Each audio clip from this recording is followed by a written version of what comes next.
Good morning, students. Today we are going to learn about anti-colonial movement during the period of 1850 to 55. A reform movement is a type of social movement that aims to bring social or political system closer to the community's ideal. A reform movement is distinguished from more radical social movements such as revolutionary movements which rejects those old ideals in that of ideals are often grounded in liberalism, although they may be rooted in socialist or religious concept.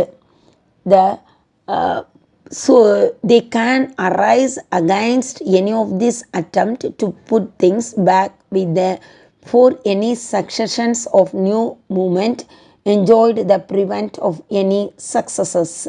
Now we are going to learn about what are the reform movement in India during the period of 1850s.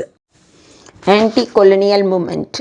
As a historical event, anti-colonialism means the struggle against imperial rule in colonized countries, mostly during the first half of the 20th century.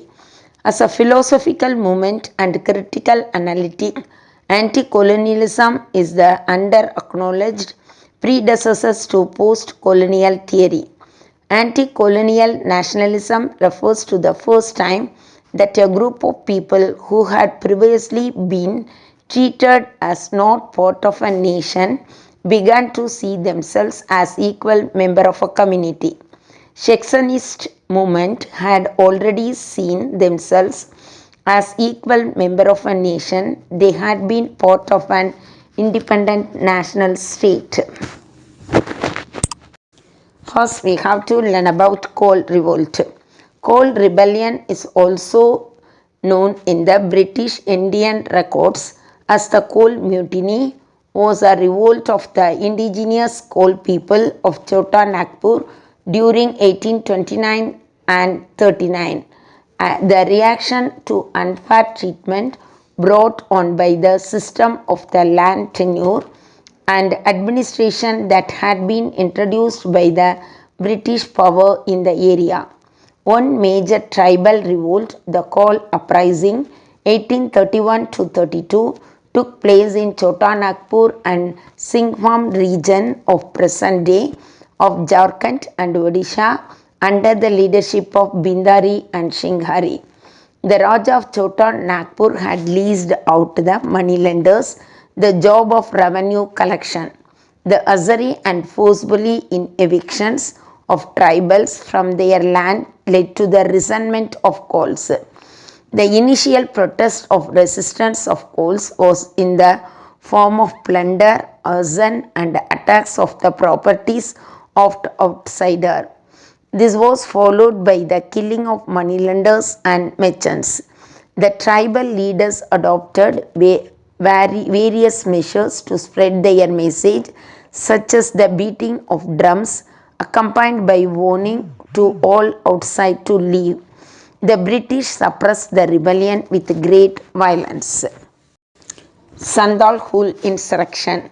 The Sandhol Rebellion, commonly known as Sandal, was a rebellion in present-day Jharkhand in eastern India against both the British colonial authority and zamindari system by the Sandal people. Sandal scattered in various parts of the eastern India when forced to move out the homeland during the process of creations of zamins under the permanent settlement, cleared the forest area around the Rajmahal hills. They were oppressed by the local police and the European officers engaged in the railway construction pushed out of their familiar habitat. The Sandals were forced to rely on the moneylenders for their subsistence. Soon they were trapped in vicious circles of debt of extortion. Besides this, Sandals also felt neglected under the corrupt British administration and their inability to render justice to their legitimate grievances. Outbreak of Sandhol Rebellion. Around 1854, activities of social banditry led by a person named by Bir Singh was reported from different places. They were directed against Mahajans and traders. In 1855, two Sandal brothers, Sidhu and Kanu, proclaimed that had received divine messages from God asking them to lead the rebellion. By July 1855, the rebellion has taken the form of open insurrection against the Mahajans, the Zamindars, and the British officials. They marched with bow, poisoned arrows, axes, and swords, taking over the Rajmahal and Bahalpur by proclaiming that the company rule was about to end. In response, villages were raided and properties destroyed by the British. In 1855, an act was passed to regulate the territories occupied by the Sandals. The act formed the territory into the separate divisions called Sandal Pargana divisions. Next one is Mundo Rebellion. One of the prominent tribal rebellions of this period occupied in Ranchi, known as the Great Tumult.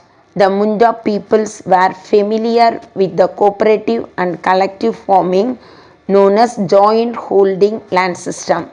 It was totally eroded by the introduction of private ownership of land and intrusions of merchants and moneylenders. The Mundo people were also forcefully recruited as indentured laborers to work on plantations. In 1890, the tribal chiefs offered resistance against the alienations of tribal people from their land and imposition of Behari or forced labors. The movement received an impetus when Birsa Munda declared himself as the messenger of God.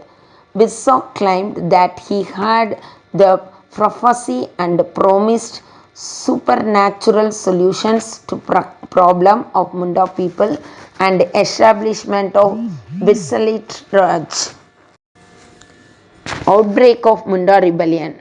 The Mundo leaders utilized the cult of Birsa Munda to recruit many people to their cause.